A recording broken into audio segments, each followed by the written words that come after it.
Hollie Hope here with the Sacred Unweaving podcast. This is the Beauty Perspectives guide to unweaving those distortions and sacred teachings of ourselves for full embodied human experiences. I have the amazing, the epic Cyndi Brown on. So excited for her. She is a beautiful guide that helps people to align with their highest version of themselves and be able to live their most potent and best life. She's an intuitive coach and a guide to help identify negative perspectives, blocks, and the reason she's so fantastic is because she has 25 years in the corporate structure world.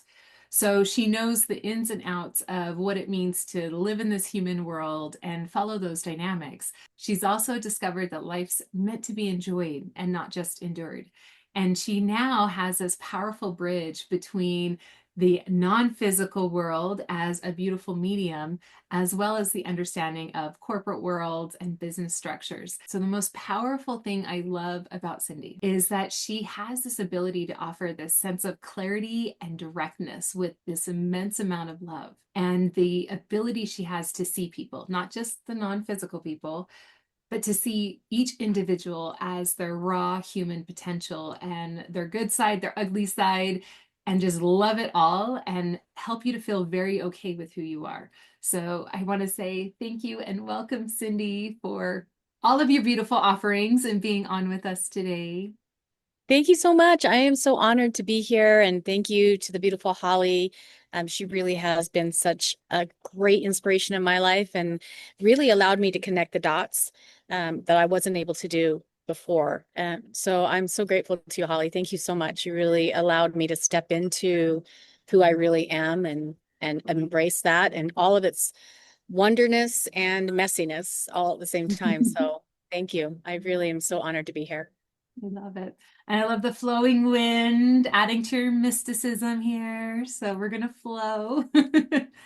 Well, and a lot of people, I think one of their first questions is, how did you go from this jump of the corporate world into this spiritual realm and being this powerful mystic that can help people to connect dots for themselves too?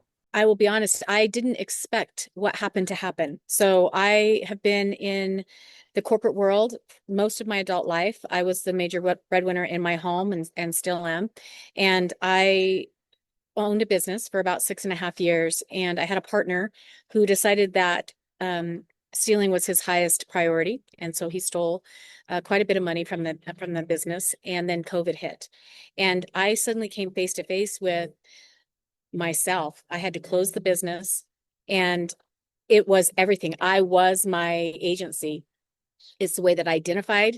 It was the way that I felt my confidence. It's the way that I identified with my children and with my husband and with the world in general. And I thought, if I don't have this company, then I'm nothing.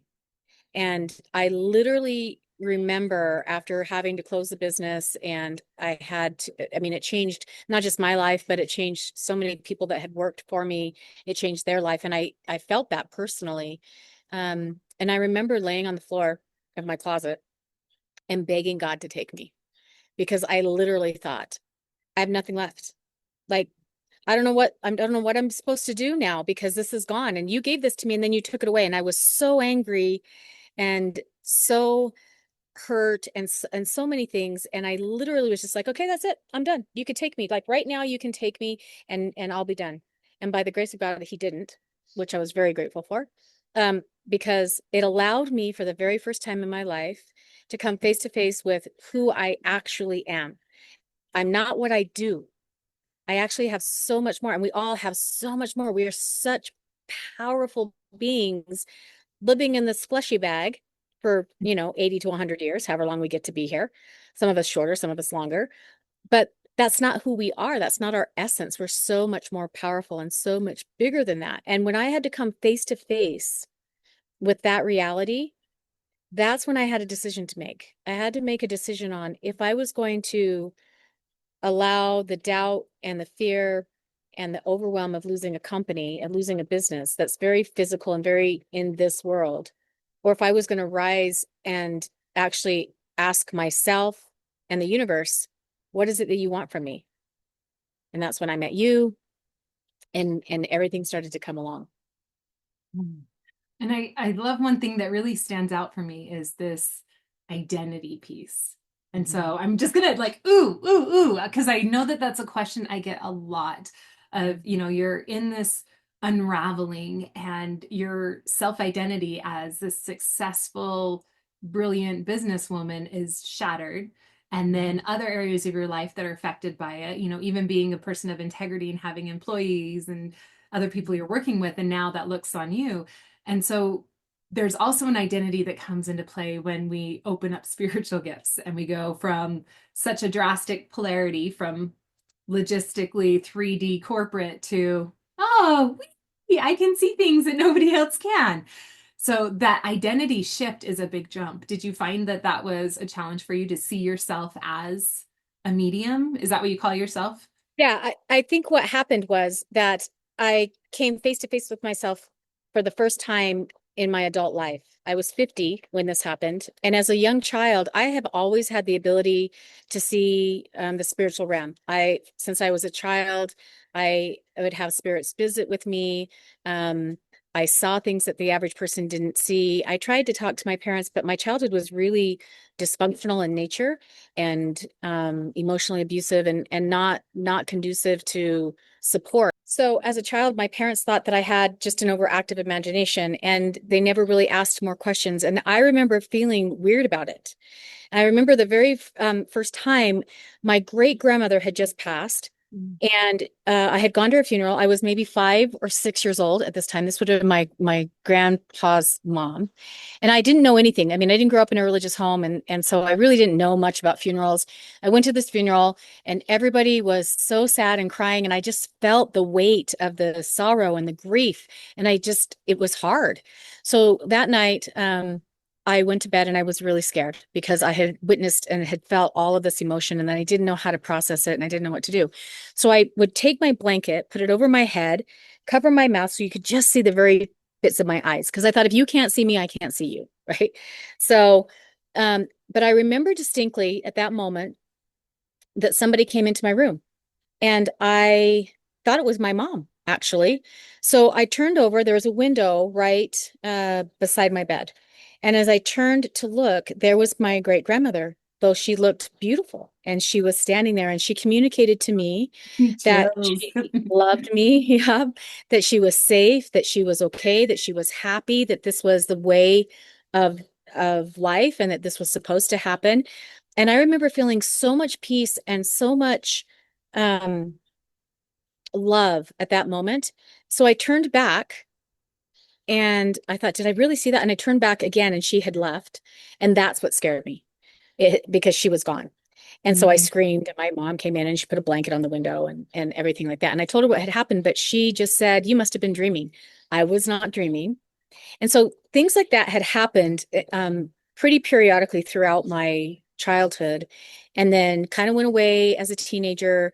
I had a couple of experiences as a young adult, and I really kind of just tried to bury that. I knew that I had the gift, and I would open the door a little bit and then shut it because that wasn't who I was supposed to be, right? I was supposed to be this strong corporate um, provider for my family. So I didn't have time to talk to spirit.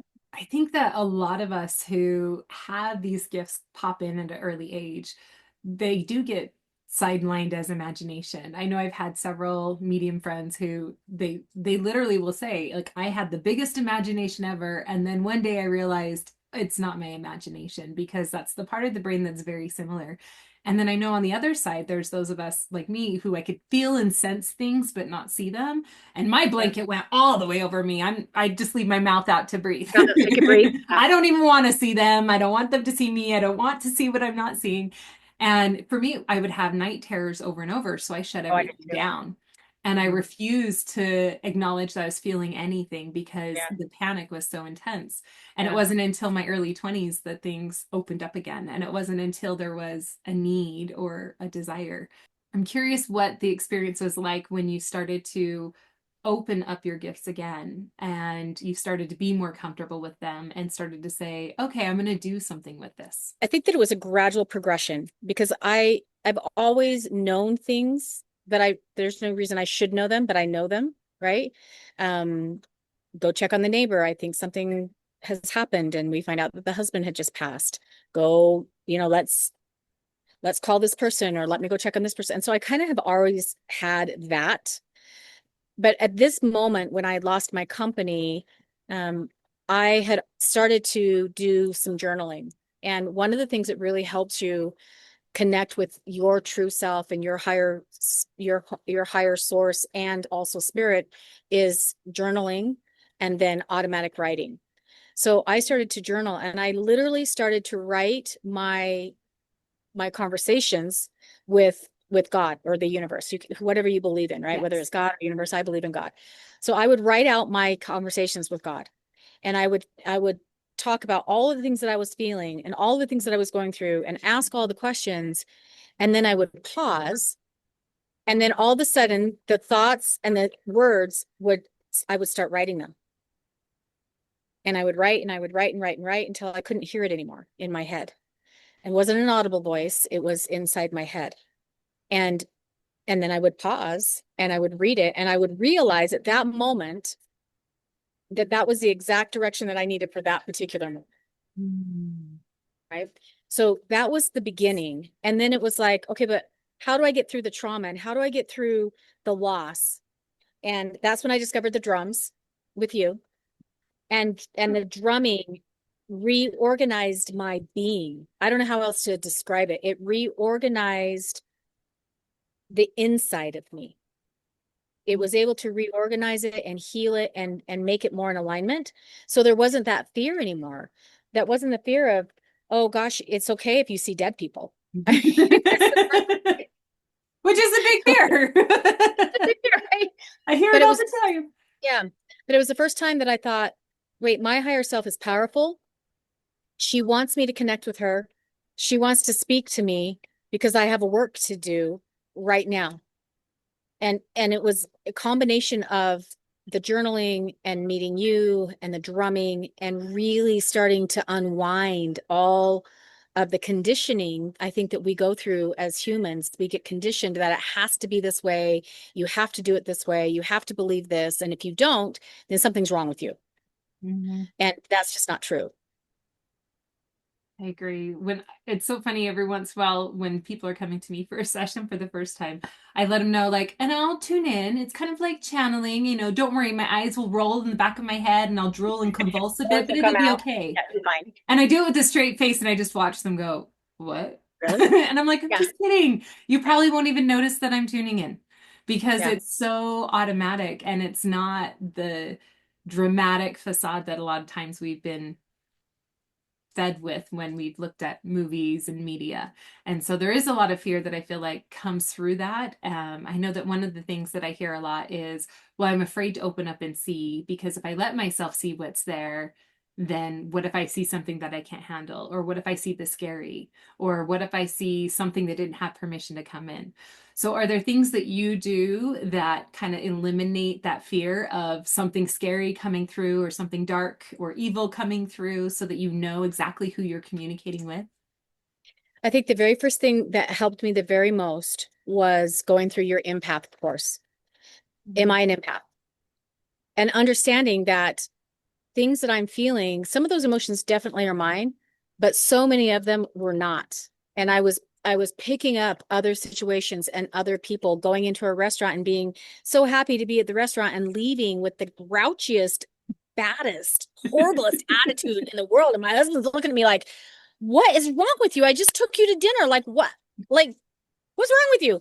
That was a big switch for me, right? Because I was able to go, oh, wait, this isn't mine. And once I was able to Yeah. understand and say, is this mine or is this someone else's? And the answer immediately come. Then I was able to go, oh, it's okay for me to open my eyes because I can decide if this is really mine or if this is somebody else's. And if it's somebody else's, it's okay for me to let that go. And one of the things that you said to me was so life-changing, Holly. You said to me, oh, you like to collect trophies. Oh, you're feeling anger? I'll take that. I can hold on to that. Oh, you're feeling sadness? I'll take that and I'll hold on to that. And that changed my life because all of a sudden I went, oh my gosh, she's right. I'm glad you remember because I was channeling, so I don't. I'm like, oh, this is going to be good. I can't wait to hear it. And it was one of the reasons Oh, why I had this weight gain that I couldn't lose. And I mean, I was just collecting everybody's shit and putting it on me and burying myself, because it was easier to do that than it was to look at myself and to mhm. accept, kind of who I was. It almost seems like I love when I introduced you and I shared, like you have the ability to see people, and it almost seems like as soon as you started to see yourself, then it made that ability to see everything else that much more potent. And For that's sure. like one of my most favorite things about you. So I'm like, oh, that as the sun just keeps like pinging in. I love it. It's Yeah. beautiful. We're keeping it. We don't care about visual aesthetics. It's beautiful. Okay, good. I'll sit closer. No, don't change. I was adoring it. We see you. You're so much Yeah, light. It's okay that it flashes in. it is a lot of light. But I think once I embraced the light and the darkness, because there was a moment where I was like, ooh, I don't want to see what's dark. I was so afraid of it. And after being able to sit in the light for a minute and understanding that light is so much more powerful than darkness, that even if there is darkness, it's okay. That light always comes in. As it comes in. Yeah, as it comes Well, and in. I always relate light to also truth and the truth of who you are and the truth of who you aren't. And even the parts that we don't love about ourselves, but just honoring and accepting those parts and knowing those parts, even if it is unchangeable at this time or we're working on it, that still offers light to those parts. So there's not necessarily anything to be scared of within ourselves. No, actually not, because it's only a moment. It doesn't last forever. It's just a moment, right? Or I always say it's just a day. Tomorrow's a new day. Today's just a day and it's going to pass. And then we've got tomorrow. So embracing all of the messiness of ourselves is actually true freedom. Mhm. I did write a book once called The Death of the Self-Love Excuse because it's the idea that we already love ourselves because we have self-preservation. It's about accepting all the parts of ourselves and not perfectionisting, that's a word now, ourselves I up love it. to a standard that doesn't even exist. And so I Yeah. love the freedom, like you shifting into this and just over the years watching the unfolding and just how much more bright and beautiful and clear you are. So I do want to highlight what other people might experience when they're gaining that clarity. So a lot of people go to a medium, because they're in grief and they're like, oh, I miss this person and I just want to connect. And then they connect and it's like, hey, how are you? Good. We're going to spend this conversation proving that I'm actually here. Okay. And then they walk away from the session. And every time I've seen that, and even when I've experienced it, it was like, well, how is that going to change anything in my life? And I love the way you've bridged this gift of being a medium with a tactile back into the 3D world, how you're applying it. So, do you have some stories that you want to share about sessions where you've done that or what a session would look like? So here's what's super important for people to understand. And there are a lot of talented mediums. And so please take this from the place in my heart that it comes from. When our loved ones pass, or when your spirit guides are typically assigned to you at birth, and they're with you for your entire life. Most of the time you do not know who they are, or you don't know, they're not someone that lived and then died and then, right? So they may be a family member from way, way back in your line, but they're assigned to you at birth and then they're with you until you die. But what's important to know is that when you sit with a medium, we don't have the power to call anyone forward, because they all have their free choice and their free agency. And who comes forward is not up to me. It's not up to any medium, really. It's up to that individual person and what the person that you're sitting with needs. So that person may need to see their sister or to see their mom or to hear from their grandmother, but that doesn't necessarily mean that that person's going to come through, because even though they feel like they need it, they might need something more. So maybe it's a grandfather that comes in and reminds them of the steadfastness of their soul and their spirit and how grounded they are. Or it might be their guide that steps forward and says, these are the things that are important right now for you to do. So So whenever I'm in session with someone, there's a couple of things that are super important to know. That one, I can't tell the future. I don't want to. And even though I may hear some things, right? I'm not going to tell you anything that you don't already know innately. You're going to hear it and you're going to go, oh, I know that that's true. And you're not going to know how you know that that's true. It's your higher self confirming to you that it's true. The second thing is that I never know who's going to walk through. And I don't try to guess and I don't try to pretend. And in fact, the less I know about you, the better, because then I don't get jaded. Right. No bias. So, but I think it's super important that you know that your loved one is in a safe space and they may or may not come through. They may not feel like they need to come through. They may just continue on in their journey and their existence, and they've left this 3D world behind. And that doesn't mean that they don't love you, and it doesn't mean that they don't care about you, and it doesn't mean that they're not mindful of you. It just means that they've they've found their truth and they found their light and they've moved, right? I remember my grandma died, and I was sure, positive that she was going to come to me because she knew that I had the gift and she was my favorite. I was so close to her and I was so excited and I was just hoping. And when loved ones that are attached to me pass, typically they come to me in a dream, because it's the easiest way to get my attention, my full attention, right? So they come to me in a dream or in sunshine. In sunshine. But she didn't come. She didn't show up. And she didn't come to me for 10 years. 10 years.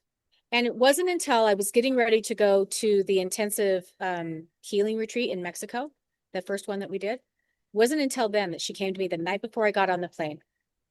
And she came to my dream and she said, I'm so proud of you. And I'm so happy. All the And spirit it, bumps. but it took that long, right? Now Mhm. she could have come to me at any time, at any time, and I would have received her with love and excitement. And I wanted to see her, but because I wanted it, didn't make it so.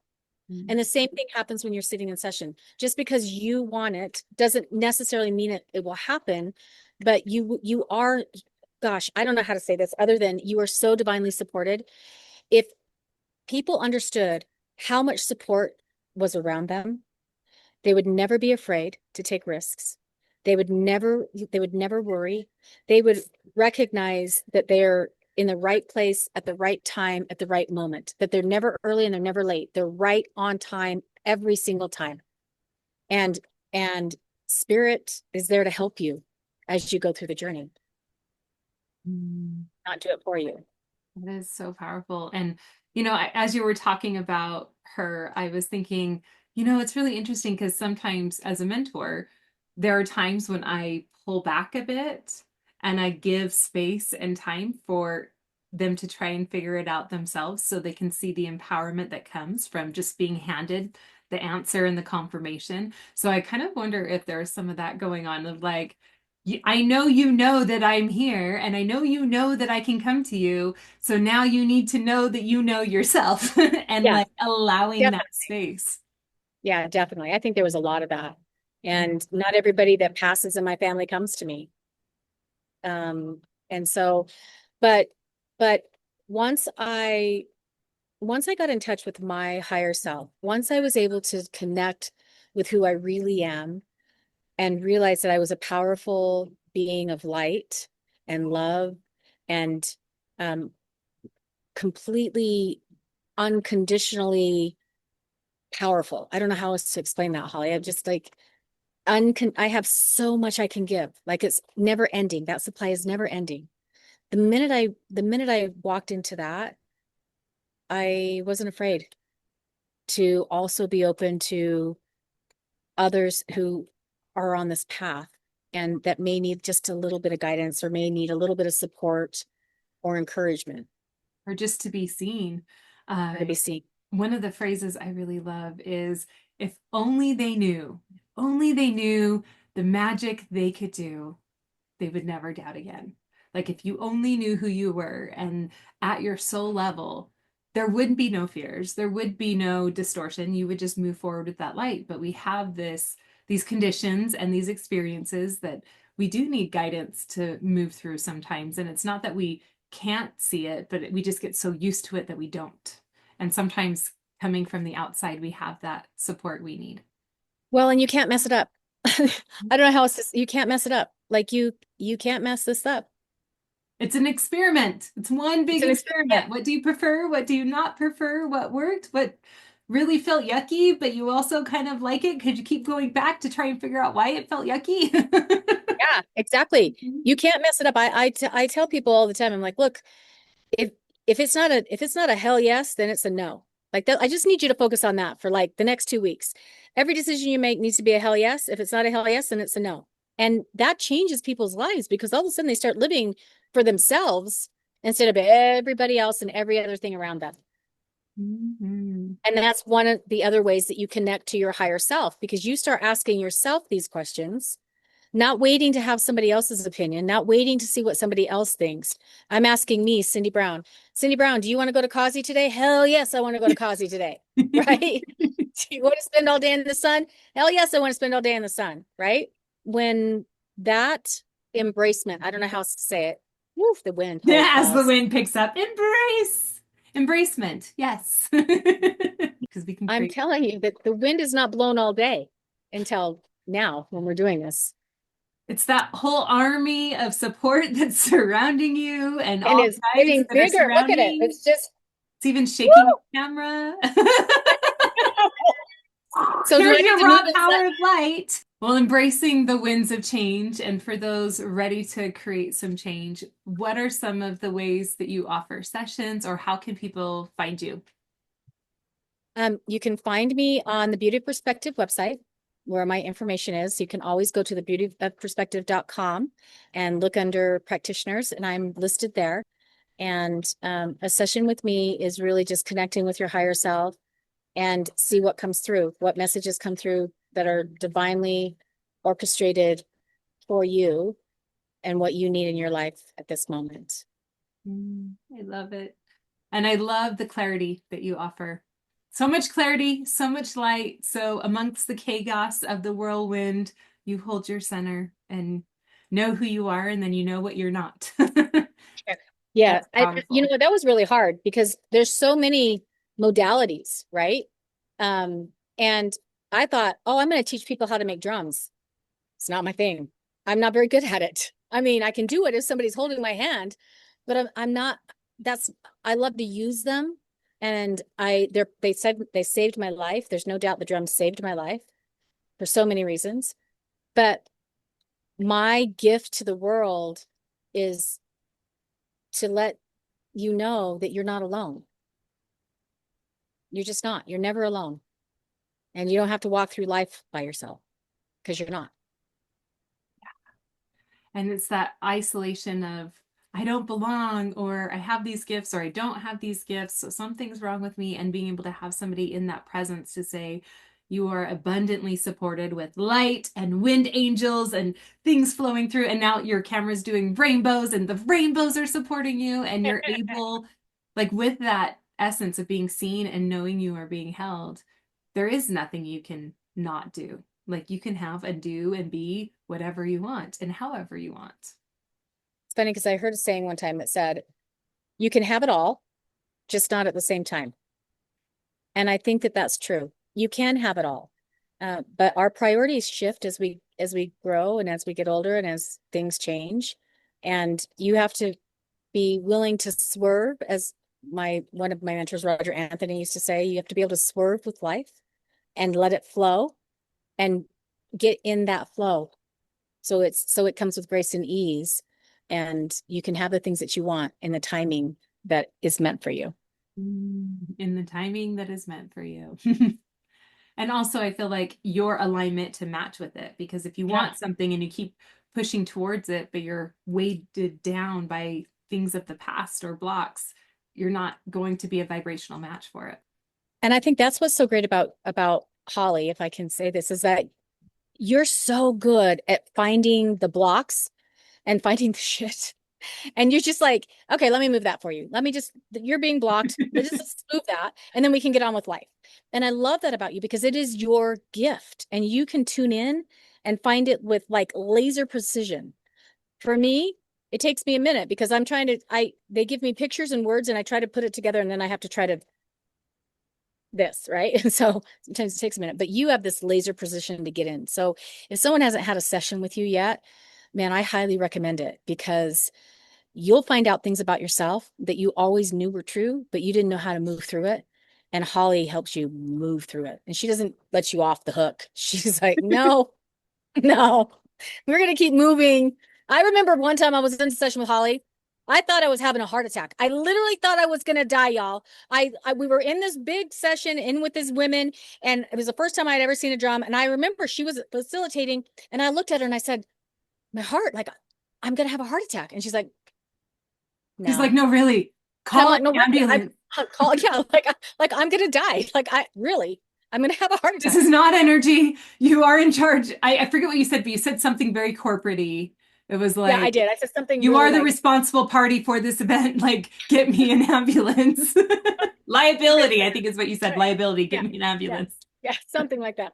And Holly was like, no, no, come here. And then I she did grabbed like, pause. I went, she Spirit? did, Oh, okay. she did. No, no, Yeah, no. she was like, no. And literally it changed my life because I wasn't having a heart attack. I was releasing some garbage that I had been carrying for a long, long time that was coming through my heart chakra. And it was very, very painful. But I was not, in fact, having a heart attack. And I was not going to die. I was moving some shit that Holly had found. I was moving through some garbage that was holding me back. And it literally changed my life. So thank you for that, Holly, because it put me on this trajectory to where now I'm able to identify, I'm able to identify spirit and I'm able to carry light into other people's lives. So part of you did die. Yeah, a little bit.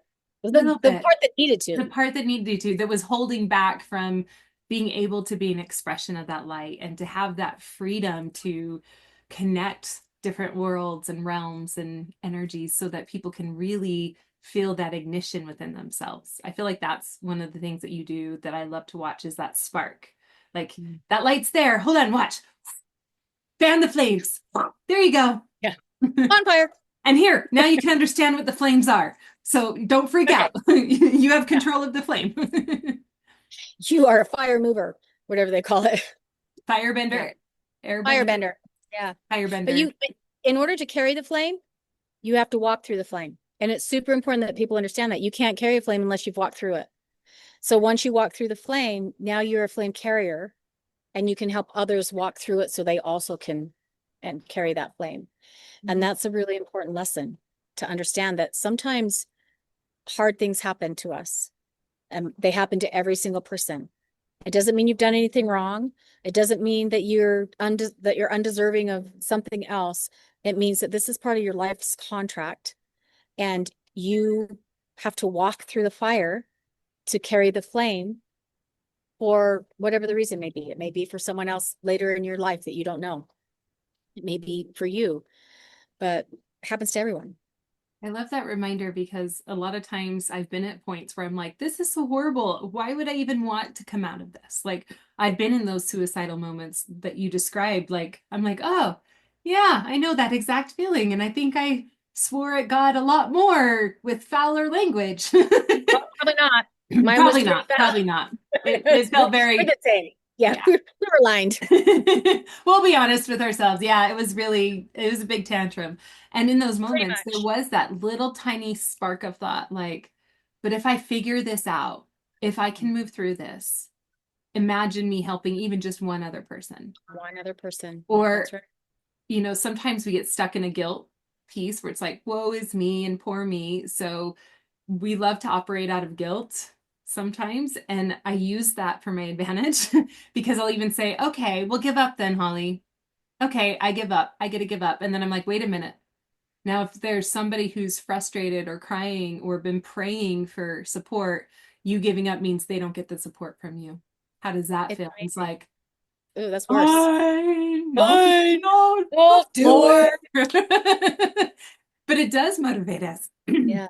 especially when we are allowing ourselves to not just show up for ourselves, but for others. And the more we do show up for others, the more we automatically show up for ourselves, not in a people-pleasing way, but like, I'm going to walk through this fire in order to be on the other side and share this light. Have you ever fire walked? I have not. It's Like on on hot my coals? to-do list. It's on my Oh, to-do. okay. So if you are doing a fire walking event, I know it's going to pop up in my feed now. I know I'm going to see Yeah. it. Yeah. I remember it was about 10 years ago. I was in a really dark place. It was right after my husband had just left, and all of my belief of family and happiness and connection to spirit was all tumbled on the floor. Right. And I was tumbled on the floor. And somebody invited me to do a fire walk, and I was like, I don't know what this is, but sure, we're pretty suicidal at this point. So yeah, maybe we'll Why not? burn. Like I'm just Yeah. being honest. You know, Yeah. when we go Yeah. dark, we go dark. If you're gonna have a You party, go very if dark. you're gonna go You go dark, in the well. yeah. In the well. And I Deep in the remember well. as we started, they have you sitting, and first they let you watch the whole burn of this huge pile of wood, and it's so hot, like my makeup melted on my face, and I have like mascara running down my face. Like it's that hot, and you're like, that's what you're gonna walk on. And they do it on purpose to show you the fire and the fear and to let that churn inside of you. And then right before you walk, you choose something that you believe that you choose to not believe anymore, or that you don't think is possible with your mind that you want to be possible. And I remember, like, light as day, my little piece of paper I had written down, it was because I can walk on fire, and then another impossible belief or something that you're struggling with, I can be happy again. Like that was so simple, but it was so hard for me to even believe it or see it. And then I literally not only walked on the fire once, I went back and I'm like, wait, I walked too fast.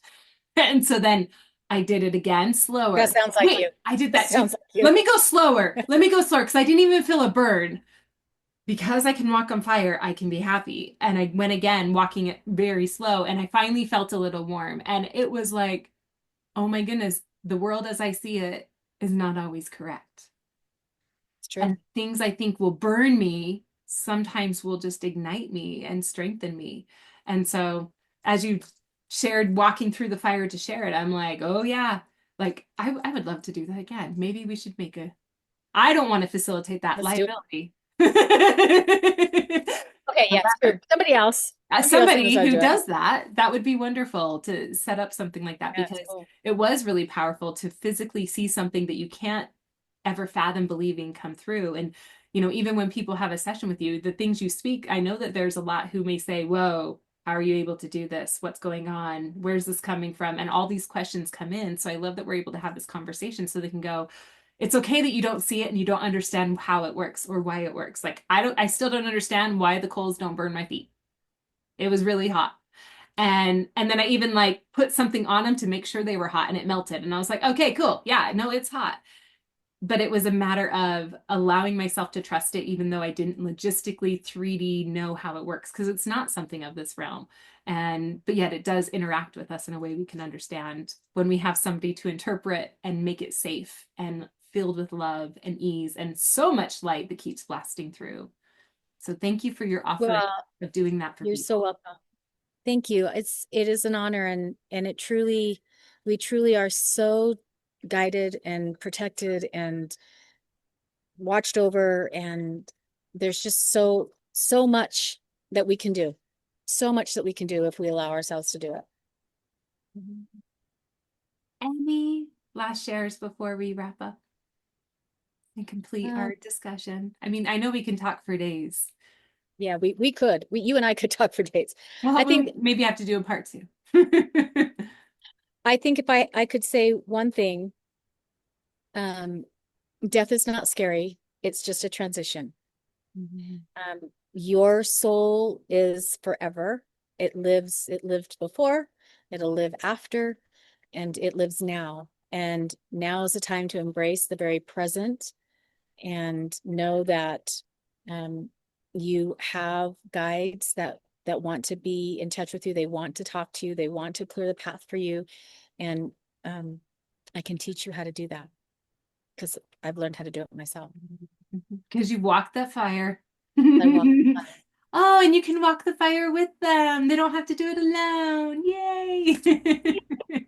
Sometimes we And they, forget that yeah. piece. Oh, I can do this because somebody is there who has done it 400 times that will allow me to go through. And even though it's intense for me, it's a fire walk in the park for them. And I think it's important that everybody has individual gifts. We all have individual gifts, and my gifts are not the same as yours, and yours are not the same necessarily as mine. Like when I close my eyes, I see black, I see darkness. You could say any kind of picture, and I don't see anything but dark, right? Most people see whatever you say. They say you see an apple, and you see I don't, right? Not everybody hears spirit the way that I hear spirit, right? Or feel it the way that you feel it.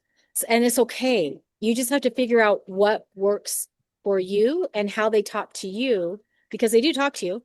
You just have to recognize how they're talking to you. Does it show up in a dragonfly landing at the side of you and sitting there for 30 minutes and not moving? Does it show up as random numbers that you keep seeing over and over and over and over again? My grandmother leaves me shiny new pennies all over the place. They're in the most random places. And I'll pick up a penny and that's her. I know that it's her because she used to say, see a penny, pick it up, and all the day you'll have good luck. And so she'll leave me shiny pennies all the time. So learning how spirit communicates with you is one of the most important things. I'm excited to hear people's experiences as they dive in and start to illuminate that light within themselves. I'll drop the link below so you can find Cyndi on social media and also directly on the website and get all of her details and her information at thebeautyofperspective.com. Thank you so much, Cyndi, for being on. And thank you, wind and the beautiful sky and the trees that are dancing all these light codes and blasting us. I love that extra energy came into our conversation today. Very mystical, very magical. Thank you. Thank you. Thank you. Honor.